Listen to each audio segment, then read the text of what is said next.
Om Gam Ganapatye Namaha. Kaliyuga Kalpataru, Fourth Delight.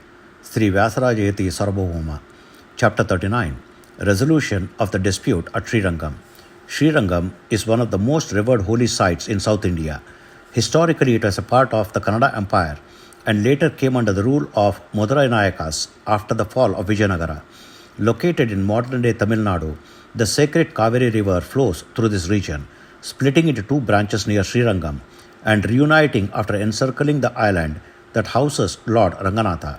This unique geographical feature makes the site sacred, with Lord Ranganatha being as revered among the devotees as Lord Venkateshwara of Tirupati. Srirangam is predominantly a Vaishnavite pilgrimage center, with its temple adored by numerous enclosures and towers, captivating devotees with its architectural beauty. About 4 miles from Srirangam lies Jambukeshwara, an ancient Shaivite temple where Lord Rudra presides, and the area is predominantly Shaivite in character. Historically, both communities, Vaishnavites and Shaivites, lived harmoniously in this region, pursuing their spiritual practices in peace.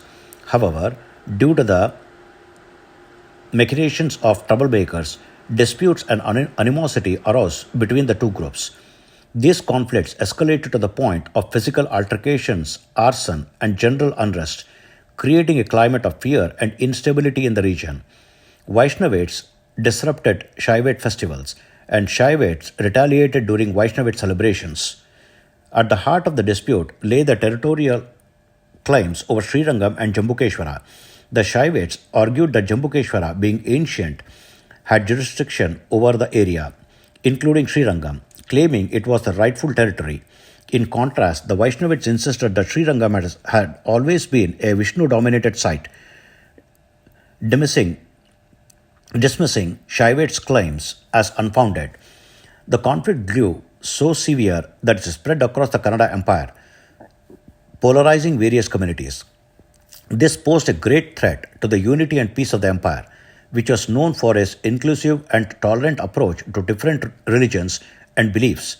Recognizing the critical nature of the situation, Emperor Narsanayaka, accompanied by his ministers and royal guru, Sri Vyasa decided to intervene to restore peace and resolve the conflict.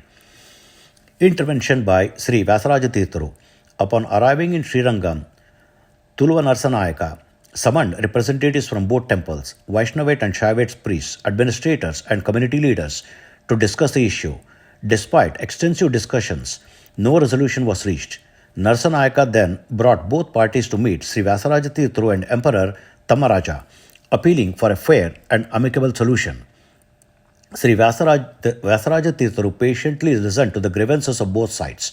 Addressing the gathering, he said, "Devotees of Dharma, your concerns are understood. The root of this dispute lies in the territorial boundaries of Srirangam and Jambukeshwara. This is not a matter of theological differences but of local jurisdiction. Such issues can and should be resolved through mutual cooperation and understanding. The Emperor himself has travelled here to ensure peace in this region. At this moment, I wish to remind all of you of the sacred heritage of Bharata, a land of Dharma since time immemorial. Our land is a beacon of spiritual knowledge where diverse paths, philosophies, and beliefs have coexistence harmoniously.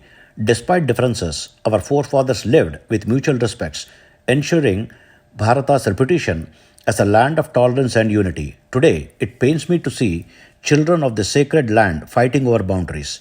Recall the times when internal strife led to foreign invasions, discrediting our temples and disrupting our way of life. Let us not allow history to repeat itself. I urge you to set aside your differences and embrace unity, cooperation, and the spirit of brotherhood. Only through harmony can we safeguard the sanctity of our temples and the integrity of our empire." Sri Vyasa words deeply impacted the audience, prompting them to reconsider their stance. Although both parties expressed a willingness to resolve the conflict, neither wanted to concede outright. They sought a solution that would be fair and acceptable to all.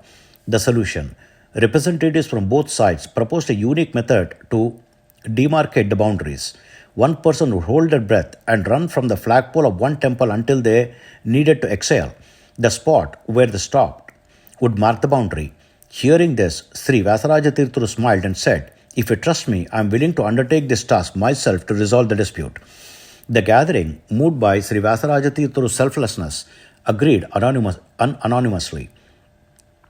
With blessings from both communities, Sri Vyasarajatirthuru began the task. Starting from the flagpole of Srirangam temple, he ran while holding his breath, followed by impartial observers. After running 3 miles, he stopped under a tree, exhaled, and declared, "From this spot onwards, the territory belongs to Jambukeshwara. The area behind this point is under the jurisdiction of Srirangam." The decision was accepted with gratitude and reverence by both sides. Sri Vyasarajatirthuru urged the communities to maintain harmony and unity, emphasizing their shared spiritual heritage, establishing boundaries and legacy. As a mark of the resolution, Sri Vyasarajatirthuru installed a deity named Sri Pranadeva at the spot where he stopped, symbolizing the boundary between the two regions. He also oversaw the construction of a temple and a mata, that is monastery, within the Srirangam temple premises, ensuring that proper rituals and worship practices were established for generations to follow. The resolution brought peace and harmony to the region, restoring the sanctity of Srirangam and Jambukeshwara. The emperor and Narasanayaka expressed their profound gratitude to Sri Vyasarajatirthuru for his wisdom and leadership. The people of the empire lauded him as a protector of dharma and a unifier of communities. Sri Vyasarajatirthuru's efforts not only resolved the dispute but also strengthened the spiritual and social fabric of the Kannada Empire, earning him enduring respects and reverence. Hari Om. Om Sri Krishnarpanamastu.